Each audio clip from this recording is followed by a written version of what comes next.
Paolo Avellino at Kim Chiu huli na naghalikan bago ang performance sa stage. Narito ang detalye.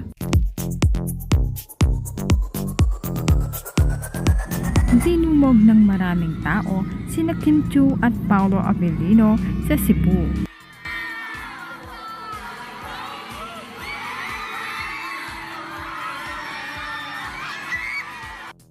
Kahapon sa Cebu, bago ang performance ni Paolo sa stage ay nakitang hinalikan muna ni Paolo si Kim Chiu bago ito mag-perform sa stage.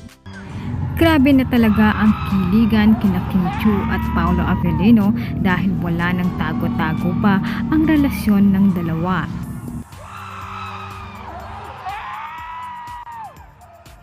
Maraming mga manonood ang nakakita kina Kim Chiu at Paolo nang maghalikan sila.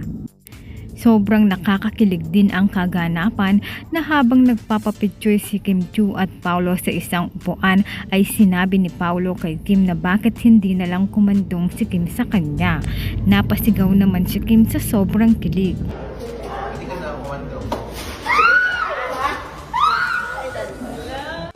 Ayon sa mga netizen ay matapang na daw ngayon si Paolo dahil jowa na talaga ni Paolo si Kim Chiu.